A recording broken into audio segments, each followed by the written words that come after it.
በጣም ጥሩ። አንድ ክስተት ለመልሶት ነው። ከለውጡ በኋላ እንደሚያስታውሱት ክቡር ጠቅላይ ሚኒስትር አማራ ክልል ላይ ከሚታወሱ ታሪኮች ውስጥ አንድ ሰኔ 15 የሚባል መጥፎ ታሪክ አለንና እንዴት ነበር የሚያስታውሱት?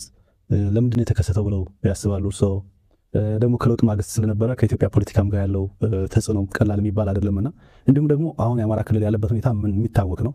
ለአሁን ላለበት ሁኔታ አስተዋጽኦስ ያበረከተ ነበር ብለን መውሰድ እንችል ይሆን? የሰኔ 15ቱ ክስተት መነሻው አድርጌ የምወስደው ቤዚክሊ ከሁለት ጉዳዮች የሚመነጭ ይመስለኛል። አንደኛው ስሁት ግምገማ ነው። አንድ ነገር ለማሳካት የምትሰራው ግምገማ በበቂ ዳታ ላይ በበቂ ኢንፎርሜሽን ላይ ያልተመሰረተ ከሆነ ጉጉት ይቀድምና መሻት ይፈጥንና ወደዚያ ለማድረስ የሚገባህን መንገድ በትክክል ዲዛይን ሳታደርግ ጥፋት ታመጣለህና ስሁት ግምገማ አንዱ ችግር ይመስለኛል። ይሄ እዛ ላይ በቃ ሳይሆን ከዛ በኋላም በተደጋጋሚ የምናየው ችግር ነው። ሁለተኛው ችግር በሁለት እግር ማነከስ ነው። ለውጥ ተቀብለህ ኃላፊነት ተቀብለህ የህዝብ አደራ ተቀብለህ በሌላ መንገድ ደግሞ ያልተቀደሰ ጋብቻ የመደበኛ ኃይሎች ጋር አድርገህ እዚህም እዚያም ለመሆን የሚፈለግ ሁኔታ በአንዳንድ ሰዎች ይታይ ስለነበረ ያም የፈጠረው ይመስለኛል። ግምገማም ችግር አለ። እንደገና ደግሞ በሁለት እግር ማነከሱም አለ። እዚህ ተቀምጦ እዚያ ሆኖ ደግሞ እዚህ የመሻቱ ፍላጎት የተቀላቀሉ ነገሮች አሉ። በአንድ መንግስት ወይም በአንድ ፓርቲ እቅድ የሚመራ ስብስብ ሳይሆን እቅዱን ከተለያየ ሶርስ የሚወስድ ኃይል ያለበት ግን በጋራ የሚነጋገር የሚሰበሰብ የሚወያይ በዛ ሂደት ውስጥ ደግሞ ጥፋት ሊያመጣ የሚችል ክስተት ሆኗል። እንግዲህ ቅድም ላነሳልን እንደሞከርኩት የኢትዮጵያ ህዝቦች የመዋሃድ ታሪክ ቢኖራቸውም አብሮ የመዝመት ታሪክ ቢኖራቸውም በዘመናት መካከል ስልጣን ሲመጣ በኃይል አልጋ ሳይጸና የመገዳደር ፍላጎት የባህላችን አንዱ አካል ነው። በልጅ ኢያሱ ዘመን መለስ ወደ ታሪክ ብታገላብጥ ይሄን ነገር በቀላሉ ማየት ትችላለህ። በጃንሆይ ጊዜ የታህሳስ ግርግር የምንለውን በኋላ 56 ላይ ያጋጠመውን ብንወስድ የዚሁ ተቀጽላ ነው። በደርግ ዘመን 1981 ያየነው መሰል ባህሪ ነው። በኢህአደግ ዘመን መጠኑ ዝቅ ያለ ቢሆንም በ2001 አካባቢ መጠነኛ ፍላጎቶች ተንጸባርቀዋል። በእኛም ጊዜ በሰኔ 2010 16 ላይ ከለውጡ 2 ወር 3 ወር በኋላ መሰል ሙከራዎች በመስቀል አደባባይ ተካሂደዋል። በኢትዮጵያ ታሪክ ውስጥ ሁልጊዜም በኃይል ፍላጎትን ማሳካት፣ በኃይል ስልጣን ለመያዝ መሞከር፣ ሰው በመግደል ስልጣን ለመውረስ መሞከር ነበር ማለት ነው። የሰኔ 15ቱን ከነዚህ ከላይ ከዘረዘርኳቸው ክስተቶች ለየት የሚያደርገው በክልል ደረጃ በከተማ ደረጃ ዝቅ ብሎ ለመፈጸም የተሞከረ ሙከራ ነው። በክልል ደረጃ እንደዚህ ያለውን ጉዳይ ፈጽመህ ምን ታሳካለህ የሚለው ጉዳይ ቅድም ያልኩት የስሁት ግምገማ ውጤት አካል ይመስለኛል። እንዴት ታስታውሰዋለህ? እንዴት ይታወሳል አልከው፣ የታሪካችን የጠባሳችን አካል አድርጌ ነው የማስታውሰው። በሶስት መንገድ ጠባሳ ጥሎብን አልፏል። አንደኛው ባጣናቸው ግለሰቦች የለውጥ ኃይል የቼንጅ ኤጀንትስ የሚባሉ በለውጥ ውስጥ ከፍተኛ ሚና ያላቸውን ሰዎች ያሳጣ ክስተት ነው። ለምሳሌ ዶክተር አምባቸውን ብትወስድ 2003 ጀምሮ ንግግር እናደርግ ነበር ካልኩ ሰዎች አንዱ ነው። አምባቸው በዚያ ጊዜ በነበረን ውይይት ከፍተኛ ጉጉት ነበረው ለለውጥ።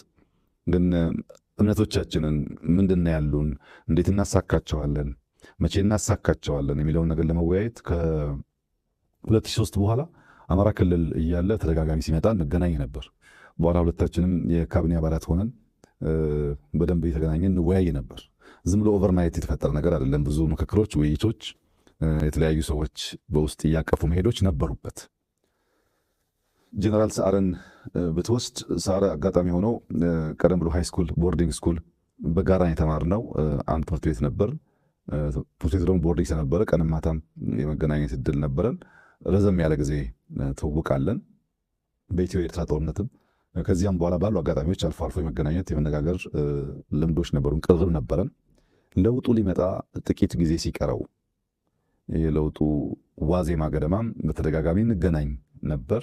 በተለይ ግን በተለየ መንገድ እንዲታወስ ከማስታወስበት አንዱ ነገር ታስታውስ እንደሆነ የጠቅላይ ኤታማዦር ሹሙንና የደህንነት ኃላፊውን በአንድ ጀንበር ለማንሳት የነበረው ውሳኔና የለውጡ አካል ከመጀመሪያው ከእቅዱ ጀምሮ የተሳተፈበት ብቸኛው ሰው ሰዓረ ማለት ይቻላል።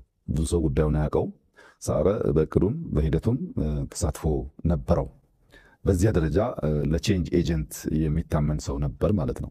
ሌሎቹንም ብታነሳቸው ምግባሩ በዚያ ደረጃ ይታያሉ። በቅርበት ከኔ ጋር የሰሩት እነዚህ ቢሆኑም በዚያ ጊዜ ያጣናቸው ሰዎች ለለውጥ ኤጀንት ሆኖ ማገልገል የሚችሉ ቢቆዩ ብዙ የሚያበረክቱ ሰዎች ናቸው።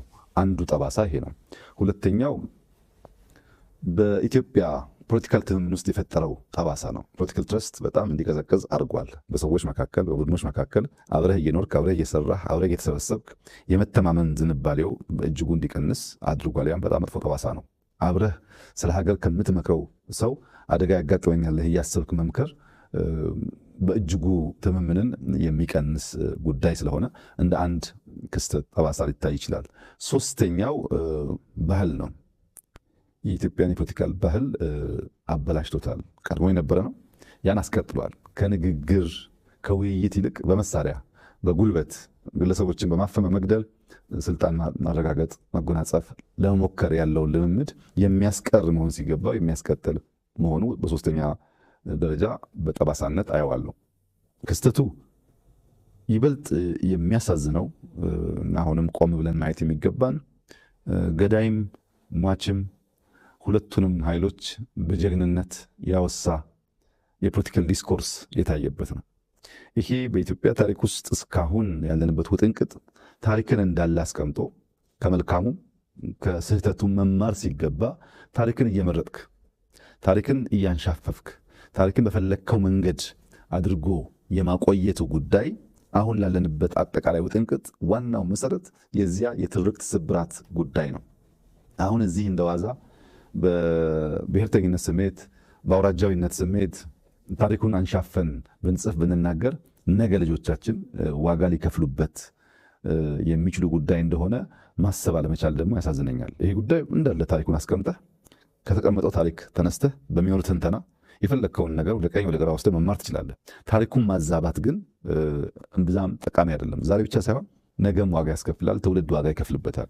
እኛ በህይወት እያለን የምናውቀውን ጉዳይ በተንሸዋረረ ታሪክ አረዳድ ተረድተን የምናስቀምጥ ከሆነ እኛ በማንኖርበት ሰዓት የሚኖር ትውልድ ደግሞ እንዴት አድርጎ እንደሚወስደው አሁን ባለው የኢትዮጵያ ታሪክ መመልከት ትችላለህ። አሁን ያለው የኢትዮጵያ ታሪክ የዚህ የተንሸዋረረ የፖለቲካል ኢንትሪግ ውጤት ነው። አብዛኛው ታሪክን እንዳለ በትክክለኛው መንገድ ማስቀመጥ ሳይሆን አዛብተን ማስቀመጣችን ምክንያት የሚፈጠር ችግር ነው።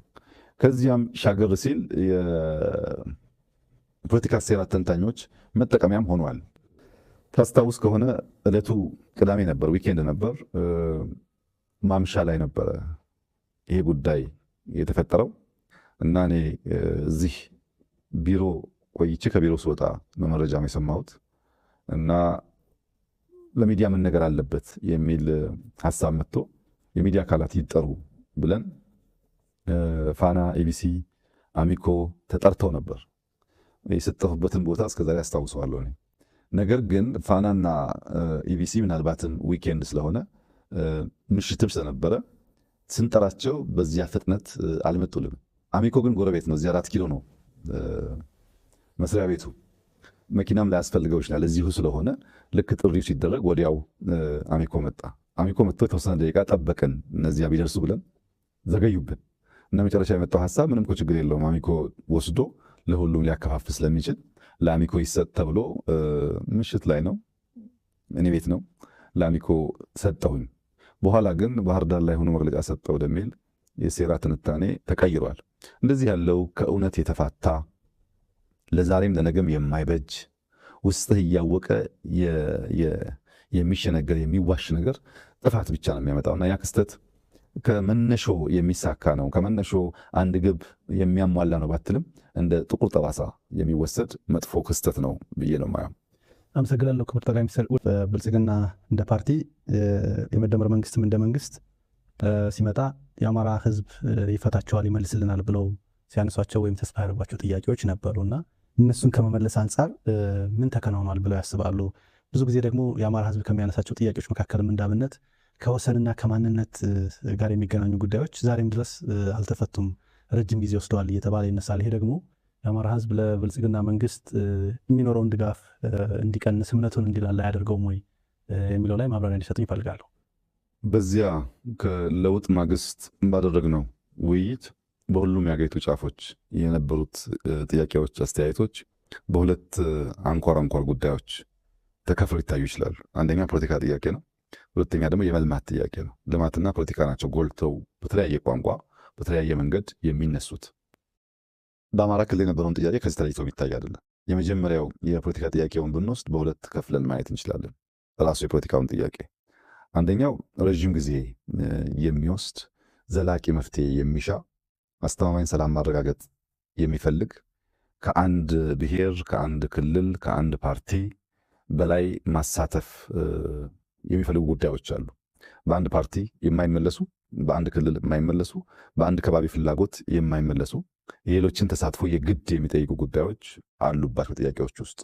ለምሳሌ ህገ መንግስት በሚመለከት ባንዲራው ላይ ጥያቄ የሚያነሱ ሰዎች አሉ።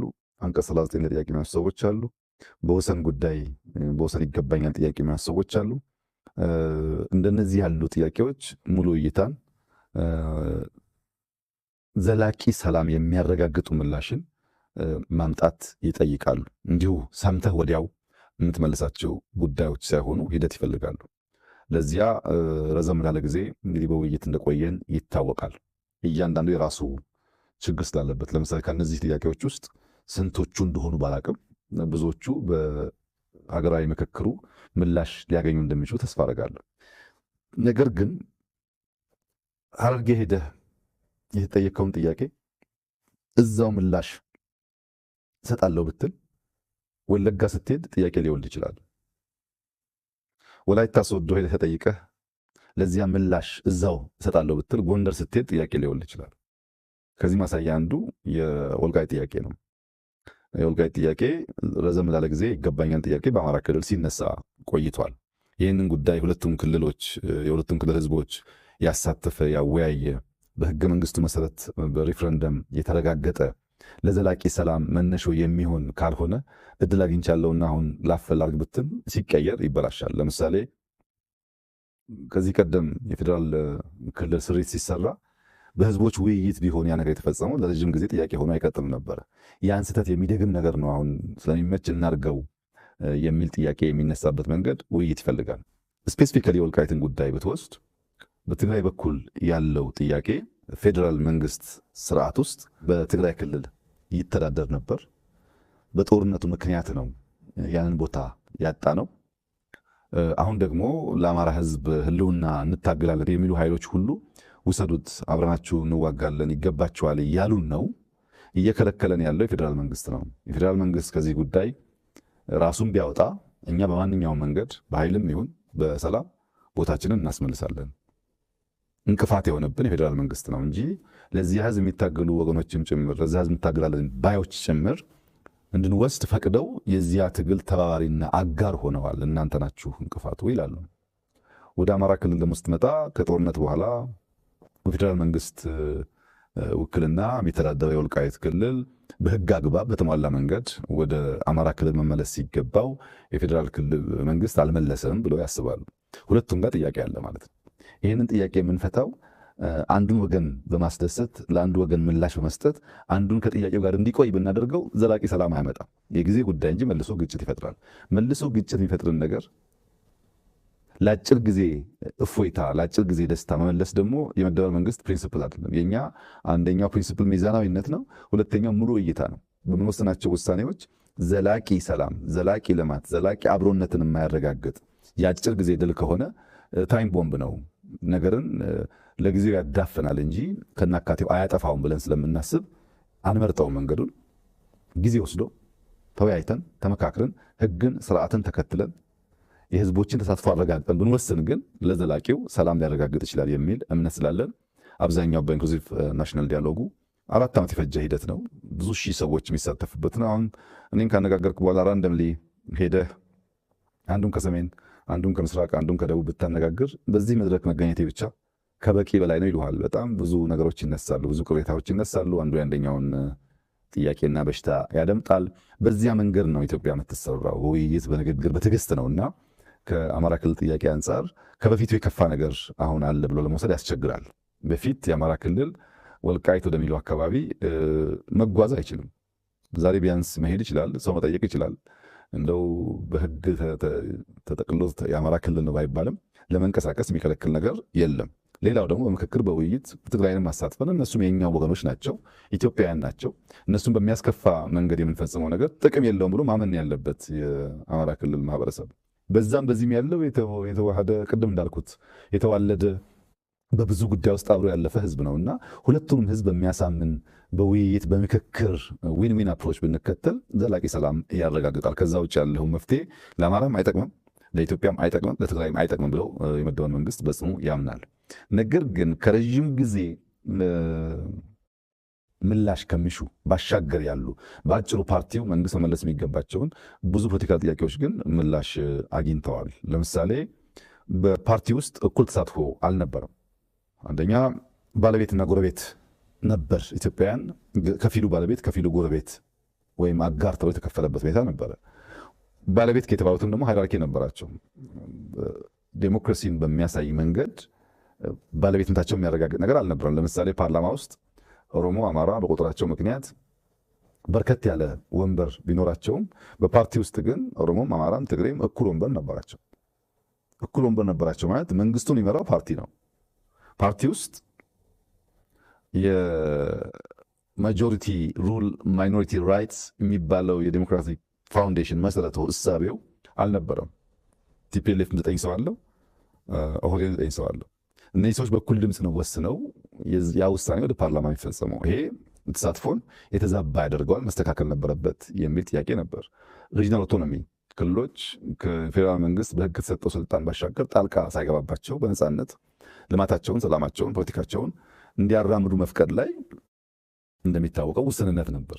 ያንን መመለስ ብዙ የሌሎችን ክልሎች ተሳትፎ ሳይፈልግ ራሱ መንግስት ራሱ ፓርቲ መወሰን መቀየር ይችላል። በፌዴራል መንግስት አካታችነትን በሚመለከት ኢሹዎች ነበሩ። በቁልፍ ቁልፍ ተቋማት ውክልናችን ለምሳሌ አየር መንገድ ወስደህ፣ ቴሌኮም ወስደህ፣ ሜቴክ ወስደህ፣ እንደዚህ ገንዘብ ያለባቸው ሺፒንግ ላይንስ ወስደህ የሚታየው ካቢኔ ብቻ ሳይሆን ሌሎችም አካባቢዎች ላይ የነበረው ውክልና አሳታፊ አካታች አልነበረም የሚል ስሞታ ቅሬታ ነበር። ያለ መፍታት ብዙ ርቀት ተኪዷል። መጥፎ ትርክቶች አሉ። አንደኛው እንደ ገዢ፣ እንደ ጨፍጫፊ፣ እንደ አጥፊ የሚወስድ ትርክት አለ። ይሄ ደግሞ በዘላቂነት ኢትዮጵያን እያጠፋ እየከፋፈለ ነውና ትርክት ማድረቅ አለብን፣ ማስተካከል አለብን የሚል ጥያቄ ነበር። እሱን ለመፍታትም የውስጥ ውይይት፣ የመንግስት ውሳኔ በቂ ስለነበረ ማድረግ ተችሏል። ሌሎች የፖለቲካ ኃይሎች ወይም አመለካከት ያላቸው ፓርቲዎች በመንግስት ስርዓት ውስጥ ማሳተፍ፣ ኢንክሉሲቭ መሆን ችግር አለ፣ አሸንፍ ያለውና በቃ እኔው ብቻ ነኝ የማስተዳድረው የሚል እሳቤዎች ኢትዮጵያ ውስጥ አሉ። ያን ጎጂ ነው የሚል ነገር ነበር። እንደምታስታውሱት በካቢኔያችን የሚፎካከሩ ፓርቲዎች ገብተው በጋራ ነው ባለፉት 5 ዓመታት ሀገር የመራ ነው። ያን በቂ አይደለም፣ በፓርላማ ውስጥ ተሳትፎ ያንሳል። ይሁነን ብለን ሌሎች ኃይሎች እንዲሳተፉ መልቀቅ አለብን፣ ማሳተፍ አለብን የሚል ምናልባት ኤክሰፕሽናል የሆነ ውሳኔ አሁን እንደ ዋዛ ብናየው ነገ ደግሞ ማግኘታችንን እናያለን። አንድ ሁለተኛ ደግሞ እስካሁን ባለን ታሪክም ሌሎች ሀገራት ታሪክም ብንወስድ ሊመረጥ የሚችል ገዢ ፓርቲ ግድ የለም ሌሎች የሚሳተፉበትን እድል ልፍጠር ብሎ ማድረግ ላይ ውስንነት ነበር። እኛ ዘንድሮ አድርገነዋል። እንግዲህ በፓርላማ፣ በካቢኔ፣ በፓርቲ፣ በክልል ኦቶኖሚ ትርክትን በማድረግ ኢንክሉሲቭ መንግስት በመመስረት ሀገርኛ እሳቤዎች ላይ መሰረት ያደረገ መንግስት በመስረት ረገድ ምንም ልታወዳድር አትችልም። ለምሳሌ አብዮታዊ ዲሞክራሲ ስለ መከላከያ ያለው እሳቤ፣ አብዮታዊ ዲሞክራሲ ስለ ህዝቦች ያለው እሳቤ፣ አብዮታዊ ዲሞክራሲ ስለ መንግስት ያለው እሳቤና የመደመር መንግስት ያለው እሳቤ ለየቀል ነው፣ አይገናኝም። የመደመር መንግስት መነሻው ቢያንስ 4 ኢትዮጵያ ውስጥ የምናውቃቸውን መሰረታዊ እምነቶች፣ ልምምዶች፣ ባህሎች እንደ መነሻው ይወስዳል። አንደኛው ቅኔ ነው። ቅኔ ኢትዮጵያ ውስጥ አንድ ሰው በሰምና በወርቅ በግልጥ ሊትራሊ በሚተረጎምና በማይተረጎም መንገድ የሚናገርበት ቋንቋ ነው። ሚስጥር አዘል ቋንቋ ነው። ያን ሚስጥር አዘል ቋንቋ የማይረዳ መንግስት ከሆነ ከህዝብ ጋር ሊግባባ አይችልም። ካልተግባባህ ደግሞ፣ ካልተነጋገር፣ ካልተደማመጥክ ደግሞ እምነት አይፈጠርም።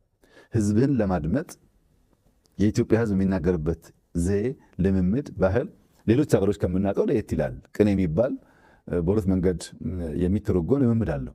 ይህንን እንደ አንድ የኮሚኒኬሽን ብሪጅ አድርጎ ይወስዳል የመደመር መንግስት።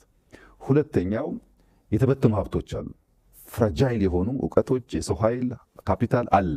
ይህን ሰብስቤ ይህንን ደምሬ አንድ አዲስ ነገር እንዲከሰት ኢመርጅ እንዲያደርግ እሰራለሁ የሚል መንግስት ነው። ይህን የመሰብሰብ የመደመር ዝንባሌ ደግሞ ደቦ ከሚባል ከኢትዮጵያ አርሶ አደሮች ልምምድ እንደ አንድ ፋውንዴሽን ይወስደዋል። ደቦ ማለት እርሻ ደርሶብኛል ተባብረን ድረስ አብራችሁን የኔን ስራ ስሩልኝ የሚል የኢትዮጵያ ልምምድ ነው። ይሄ ለኛ ለምናስበው እሳቤ በእጅጉ ያግዛል። ሶስተኛው በታሪካችን ውስጥ ቅድም እንዳነሳሁት በየጊዜው ግጭቶች አሉ። ሰላማዊ ጉዞ ብቻ አይደለም ያለው። የእምነት፣ የብሔር፣ የመሬት ይገባኛል፣ የተለያየ ስልጣን ይገባኛል ግጭቶች ነበሩ። እነዚህን ግጭቶች እየፈታ ያቆየበት መንገድ የሪኮንሲሌሽን ካልቸራችን ሽምግልና፣ ካሳ፣ እርቅ፣ ይቅርታ የሚባሉ ነገሮች አሉት። ይህንንም እንደ አንድ ፋውንዴሽን የመደመር መንግስት ይወስዳል። በሀገራችን እኮ ድል በሀብት አለ፣ ሽምግልና የሚባል እርቅ አለ፣ ይቅርታ አለ፣ ካሳ አለ። ይህንን እንደ መሰረት በወስደው በውስጥ ያሉትን ቅራኔዎች ለመፍታት ያግዘኛል። ደቦ ተሰብስቤ ለመስራት፣ ቅኔው ከህዝብ ለመደማመጥ። ግን ይሄ በመጀመሪያው ሌየር ላይ ፈርስት ቲር ላይ ያለው የሀገር ግንባታ መንገድ ብቻውን በቂ አይደለም። ኢንስቲትዩሽን ግንባታ ደግሞ ያስፈልጋል።